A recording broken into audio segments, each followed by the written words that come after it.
Hello everyone, Heat is the new central mechanic in Tekken with Tekken 8. It's a mechanic implemented so that you don't have to think or make choices, you can just go fast, like a rabid orangutan. Psh, nothing personal, kid. Turns out, however, that Heat is very complex and difficult to understand. It takes a lot of character-specific learning and testing if you want to use it and play against it, which is funny because it's the exact opposite of what Namco are trying to do with this game. They want it to be the very intuitive and beginner-friendly Tekken, but the central mechanic is actually quite complex. I happen to really like learning things in Tekken, so I don't mind it. I'm not a huge fan of Heat as a mechanic overall, but it is nice that there is some girth to it.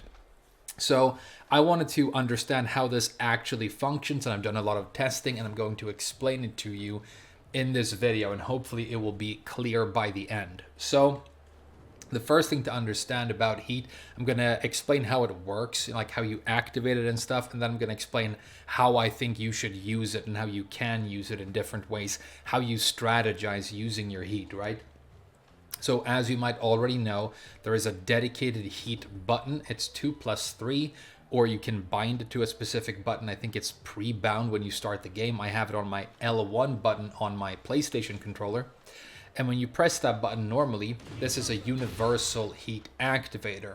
And if you look at my blue heat gauge underneath my health bar when I do this, you can tell that the gauge will actually start partially depleted when I use this type of heat activation. So that's one important thing to keep in mind. The other way of activating heat is, of course, with a heat engager, and when you hit with one of those, you also activate heat, but the gauge is completely full. So the amount of time you can spend in heat increases, and you are rewarded for using a heat engager over the universal activator. Let's talk a little bit about the universal activator first. When you hit with this, you do a little slam with your character. It's going to force the opponent to crouch, which is important to note, and it's going to give you 2 frames of advantage, which is interesting. It's something to really keep in mind. You can actually, as the opponent who is on the receiving end of a universal heat engager or universal heat activator, mash something out, because you're only really -2, which is not that huge of a disadvantage, and you can actually move and stuff.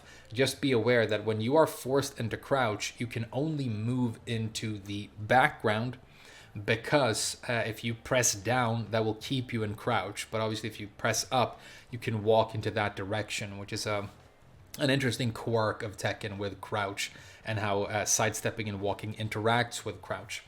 If you get your universal activator blocked, the advantage is still there, but it goes from +2 to +1, so 1 frame less. And again, I think it's very interesting that the amount of frame advantage you gain for connecting with this is not as big as you might suppose. I think it's quite intimidating to get, these used against you, and you tend to just wait and let the opponent take a turn. But there are many situations where you can actually move and interrupt and do stuff here, so that's one thing to keep in mind. Another thing that you should keep in mind, and this is very important, is that if I'm out here and I want to use my heat because it's, the round is about to end and I haven't used it yet, I can activate my heat with the universal starter and tab back twice, and that will cancel the attack animation, and I just activate the heat without doing the slam. This is obviously the preferred option if there's a bit of distance between you and the opponent, because it turns it into a smaller whiff and a smaller opportunity that the opponent can whiff punish.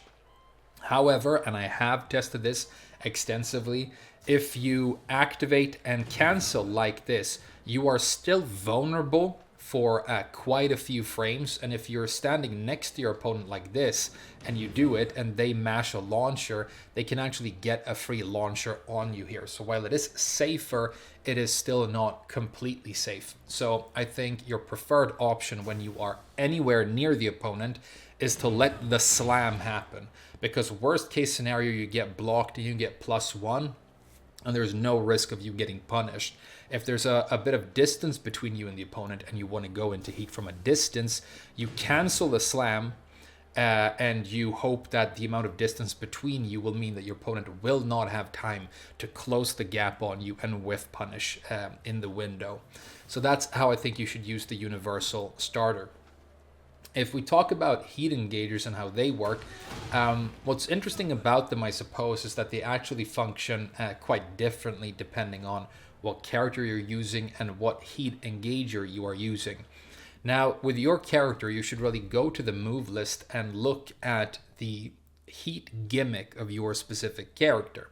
The way heat works is that once you are in it, you now have some sort of specific advantage to your character, something they can do that they are supposed to be very good at. Now, in the case of Zafina, she has these moves where she uses her Demon Hand, and normally when you do one of these moves, as you can tell, they deplete her health.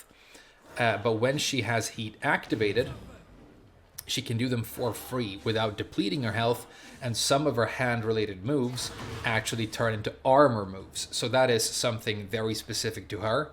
Another really interesting thing about Zafina, it's actually one of her biggest strengths as a character in this game, is that her heat crash is faster than most. It's actually 12 frames to impact, as you can see right here.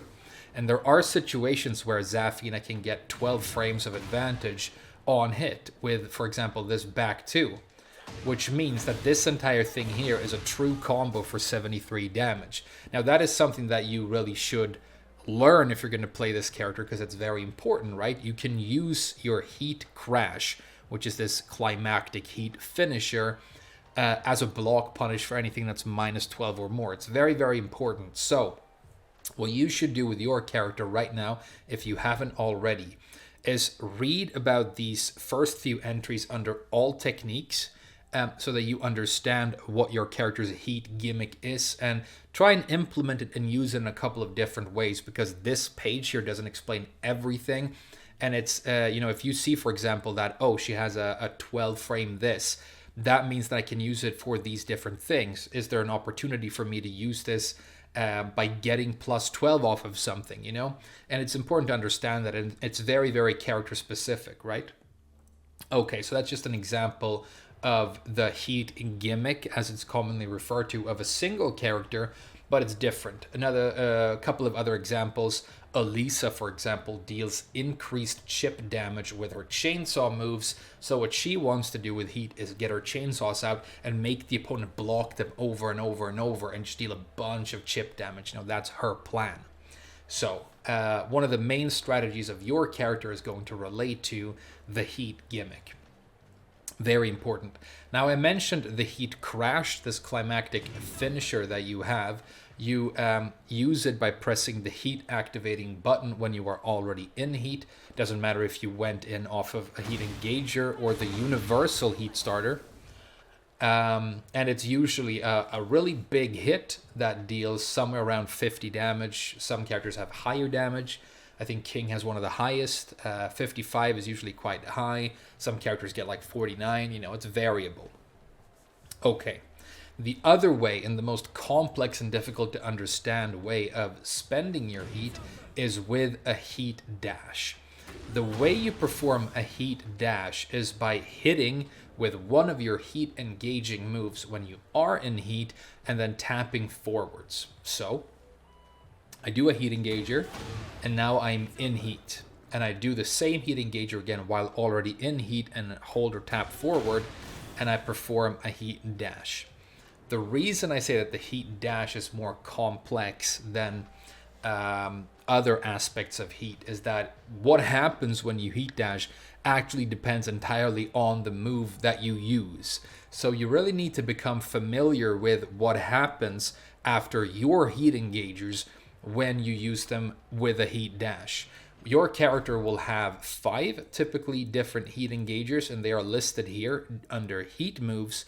So for Zafina, it's the forward 1+2, the down forward 4-1, and these other moves down here. Okay, so you get 5 of them, right? Now, let's show an example of how they can act differently depending on which move it is when you heat dash. So if I, for example, use Zafina's forward 1+2 and heat dash right after it, you can see that the opponent is actually in a launched state, and it turns that into a combo starter. The forward 1+2 becomes a launcher when it's used with a heat dash.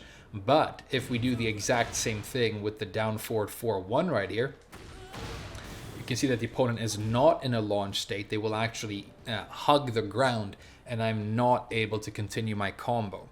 However, in these situations where your opponent ends up on the ground after the heat dash and you can't combo, there is usually an opportunity to get some sort of guaranteed damage on the ground. So as you can tell right here, if I mash a low out, I can actually get that guaranteed. And so it's also important for you to find out what is the highest damage ground hitting move that you want to do in this situation to make sure that you capitalize on the guaranteed damage after this type of heat dash. So let's review what we've gone through so far. You can activate it with a universal activator that is cancelable. You should cancel the slam if you are at range, and you should not cancel the slam if you are within range of the slam hitting. You have 5 heat engagers per character, and then while you are in heat, you are activating your character-specific heat gimmick, and it's very important to do some testing in practice mode, becoming intimate with the different aspects of how you can use heat and your heat engagers.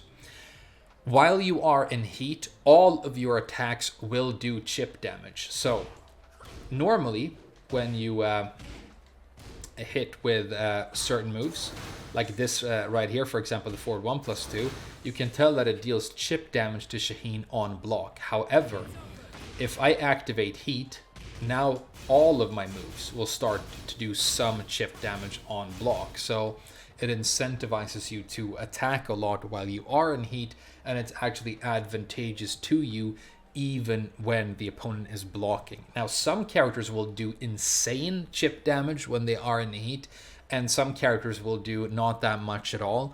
It's one of the aspects of the game that needs a real balancing type of look, in my opinion. I mentioned earlier that Elisa is supposed to be very good at dealing chip damage with her chainsaws, but if you, for example, play Devil Jin and you're using his chain fly-in stance thing, and you do that twice, you've done like enough chip damage that the round is almost over. There are a couple of characters that can do insane chip damage with heat. Jack is another example, right? So that is something that maybe they need to have a look at, because I don't think it's working exactly as intended for all characters right now. So that is one thing to keep in mind. Another really important thing to keep in mind when it comes to chip damage is that if you've been dealt chip damage or any type of recoverable health, when there is a white part of the health gauge on your health bar, you can hit with a heat engager and heal all of that health back. So if you look at Zafina's health bar right now, when I hit with this heat engager, you can tell she sacrifices some health, some recoverable health when she uses her hand moves. Remember, I told you that she uses them and it costs some health. But then the health bar turns green and all of that recoverable health is recovered. Hitting with a heat engager will heal all of your recoverable damage. So it's extremely, extremely valuable. However, hitting with the universal activator will not do this for you. So it's obviously much harder to hit with a heat engager, but it's also incentivized and rewarded in a really big way. For example, you heal all of your recoverable health back, but some of your heat engagers will also turn into full-blown launchers when you use them with a heat dash, So it's hitting with heat engagers is like a real goal and something that you should push for and strategize for. One thing that you will notice that they've done in Tekken 8 a lot, it's sort of a hidden design choice in this game that you start to notice when you play it a bit, is that many characters are able to get a guaranteed heat engager off of certain counter hit moves. So, for example, if Zafina counter hits with her forward 3, you can tell that she's going to get plus 14 right there. And that should, if you see something like that in your move list, you should react to it and think, do I have any heat engagers that are fast enough to be guaranteed in this situation. Zafina does. She has a 14 frame heat engager, which is Scarecrow 2-1. So I can do this into this, and I've just dealt 52 damage and engaged my heat. I've healed all of my recoverable health by hitting with a heat engager. It's a very valuable and powerful situation. Now I'm in here, heat is activated, I'm going to push, I'm going to basically try and steal the round using what just happened. Now, it's going to get even a little bit more complex after this, because obviously you can have heat activated and then do a heat engager, or you can engage it with a heat engager and then be in heat, and then you can do a combo, or you can do a combo and you can activate heat during the combo, or you can spend it with a heat dash during the combo, or activate heat during the combo and then spend it on a heat dash. I know it sounds really confusing, but I'm going to explain this, and this is like the hard part to understand, right? So I think this explanation is going to be really useful to you if you haven't done this testing. So I explained earlier that some heat engagers will turn into launchers when you heat dash out of them like this. And heat dash, obviously, just like the heat crash, spends all of your remaining heat and ends heat always, by the way. And some heat engagers with a heat dash do not become launchers, but usually give you a little bit of guaranteed damage on the ground.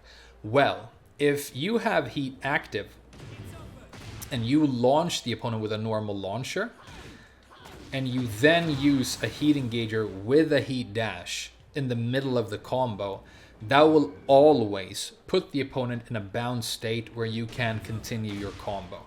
So remember how this thing doesn't turn into a launcher with heat dash. If the opponent is already in a launched state though,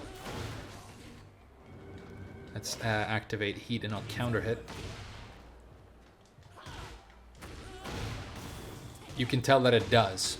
And as far as I can tell, based on my testing, if you are in heat and you start a combo by launching the opponent with a normal combo starter, and then you use a heat engager and heat dash out of it, it will always create a situation where you can then continue that combo.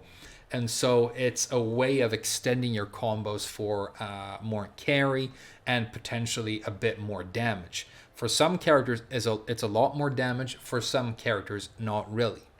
Now, the other thing that you can do, obviously, is you can launch your opponent and then you can use your heat activator, your universal activator, to go into heat. This changes the situation entirely. If you heat dash after having activated heat using your slam during the combo, you will now not be able to continue your combo after a heat dash. So, for example, I launch my opponent, I spin them, I use an activator, I heat dash, and as you can tell, while I can get one guaranteed hit on the ground again, it does not put the opponent in a bound state where I can continue my combo. And I think the right way to think about this is when you do this slam, the opponent touches the ground right there, and that sort of takes away one of your spinning opportunities of the combo, right?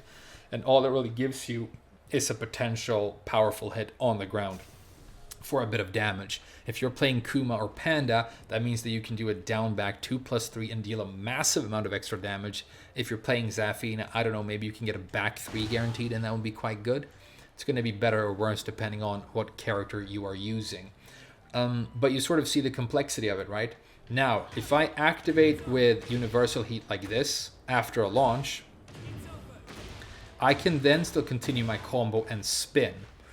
So touching the opponent to the ground with the heat slam does not negate your ability to still spin in that combo. However, if you've already used your spin, you do now not get to continue the combo with like a full ender or an additional spin or anything like that. So as you can tell, there's actually really quite a lot of complexity in how the heat dash interacts with your combos. And I think what we're going to talk about right now, which I think is really the most important part of this, is how should you use heat and how should you strategize using it. Well, one thing that's probably become very clear during this video so far is that it's really going to depend on what character you play, because the heat engagers and the heat gimmicks are very different, and so you need to know what your character wants to do with their heat, when it's time to go in, when it's time to use it. With Elisa, I have the opportunity to fly in from a distance and do a hell sweep when I have heat activated. If I really need a hit to end the round, I could stand out here, activate my heat, cancel the crash, and then fly in and do a hell sweep and get a bunch of damage. That might be like one potential good way of using it for her, right? But the first tip, and really the biggest one I want to give you, and it's something that took me a while to learn with this game, is you really don't want to end a round without ever activating your heat, because it's sort of poor resource management. It's kind of like you had this opportunity to do something powerful, and if you never got to it, then it probably impacted the probability of you winning that round. So your first and most important goal should be to activate heat at some point during every round, because you only get one, but you get one per round, right? Now, if you can hit with a heat engager, that is always going to be your preferred option, because you heal recoverable health, you get a longer heat gauge, and you also, when you hit with a heat engager, run in on the opponent in a very advantageous position with your gimmick activated. So you're in a position to do a lot of pressure and do a lot of mix-ups. It's important to note that when I hit with this heat engager and run in here with Zafina, it says plus 17 down there. And just be aware that this is not a true plus 17 where any move that's 17 frames or faster would be guaranteed. A lot of the times in Tekken, you get like a bunch of plus frames, but the opponent is actually still able to block. So all this means is that the opponent is basically unable to act for 17 frames longer than I am, because frame advantage and disadvantage are always relative. It's not an absolute number that has anything to do with the move. It's at what point the characters relative to one another are able to take their next action. And I'm going to make a separate video on frame data explaining that if it sounds a little bit confusing. But just be aware that even though I'm running in with plus 17 here, my 13 frame down forward 1 here is not going to be guaranteed. The opponent can still block, but they are forced to block, and I get to do the next thing. It's definitely my turn. It's that sort of a situation, right? So you want to use your heat every round. Your preferred option is trying to hit with a heat engager, and maybe you're going to strategize by trying to hit with a certain counter hit move that will allow you to do that guaranteed. Elisa has the exact same thing with down forward 1-4, and that gives her 3-2 heat engager completely guaranteed, for example. And I bet there are different examples of this for all the different characters in the roster. But if the round is progressing, either of or both of the characters don't have a lot of health left, it feels like it's going to end soon, you might want to really look into using the universal activator. The most common usage of the universal activator right now is as a get off me tool when you're being pressured down. That works, but you have to be careful with when you throw it out. It should be when you have at least a little bit of breathing room. If your opponent is in the middle of a large like high damage string and it's just animation after animation, you can actually get your universal activator stuffed, and you're just going to eat more damage, and you don't even get to activate your heat. So try and look for a small gap in the offense and then use this to activate and take your turn, right? And you get, again, +2 if you hit with a slam, +1 if you get the slam blocked, but the opponent is forced into crouch, so their movement options are limited because they can only sidestep in one direction, and they also are locked, obviously, into their while standing move list if they don't crouch cancel. So that's one way to do it. And again, I think it's the most common way of doing it. And then what happens usually in online right now is you activate, and then they don't want you to take a turn, so they activate back right away. That can actually be very dangerous. While it does work in some situations, be aware that if I activate here and then my opponent activates his and I backdash, he might whiff, and I might just get an opportunity to hit him with something. So, it's not always a good idea to mash your universal activator out on defense. And I think good players are going to try and strategize in a way where they try and activate through heat engaging rather than universal activator. But like I said, if the round is about to end and you haven't used your heat yet, this is a way to make sure that it doesn't get wasted, which is pretty important, right? Now, when it comes to the heat crashes, again, look at your character and understand how fast is your heat crash, your heat finisher. Is it 12 frames like Zafina, meaning that you can use it for a block punisher? In that case, maybe you want to hang on to your heat and just play normally. And then your opponent does a hop kick and you punish it really hard. Or, I mean, you can try and launch the opponent with a combo and then use your heat to enhance that combo, you know?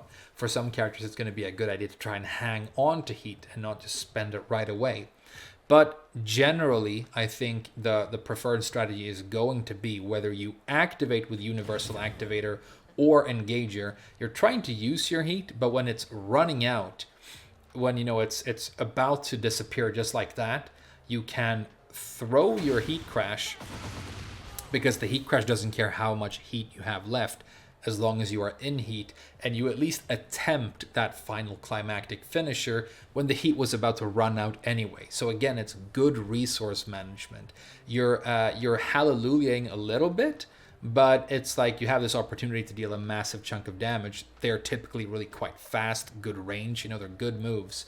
If you're Elisa and you get blocked, you even get a free mix-up, you know, from a stance when it gets blocked. So that's how it's going to flow, right? The round starts. You're trying to hit with a heat engager. If you're getting pressured and the round is winding down, you might use a universal activator. And then you're trying to capitalize on your heat gimmick for as long as you can. And then before heat completely runs out, you can go for a heat crash to make sure that you really use, you know, every part of the animal, so to speak.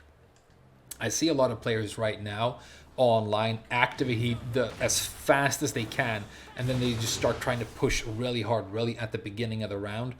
For some characters, that might be a viable strategy, but if you do that at the start of the round and you start pushing really crazy hard and you're doing all this stuff and your opponent just blocks most of that, they take a bunch of chip damage, and then your heat ends and they take a turn and they start pushing back. They are now realistically going to be able to make a lot of that recoverable health back, especially if they hit with a heat engager.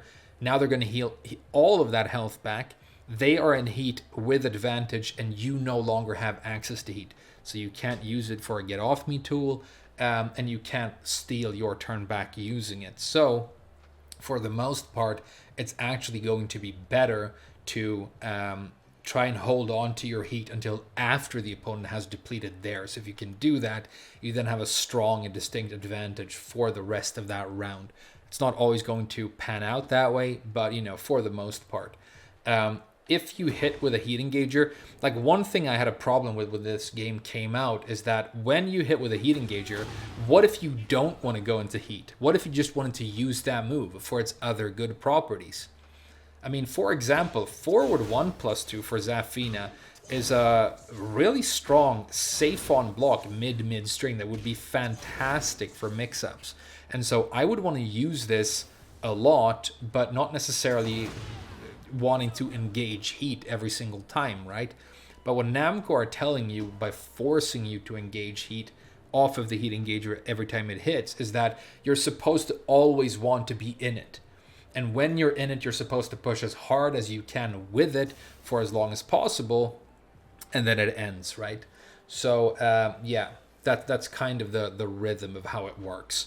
So what should you do with your character right now? First of all, you should learn about their heat gimmick and understand what incentives that gives you as a player when using that character. You should then go and look at all of your 5 heat engagers and understand how they interact with the heat dash. What happens when I heat dash after this? Do I get a full combo? Do I get a partial combo? And then you should try and find out how you can use heat with your standard combos to enhance carry and damage, because it might be that I'm launching my opponent here and I realize, oh, if I use my heat in this combo, I will all of a sudden be able to reach the wall, which I wouldn't have been able to otherwise. Or maybe if I use heat to enhance the damage of my combo, this combo that wouldn't end the round by killing the opponent will actually kill now. And then that's obviously, you know, what you want to use it for in that case. So as you can tell, it's character specific and really quite complex. And I think the really confusing part is the heat dash in combos. If you're going to be able to play this game successfully, you will have to understand not only your character's heat, but how all the characters in the roster use heat generally. Because if I'm in here and now with Zafina, I have a 12 frame nuke and my opponent doesn't know that and he keeps throwing hop kicks, then he's in trouble, right? It's a really, really bad idea because I have this powerful punish.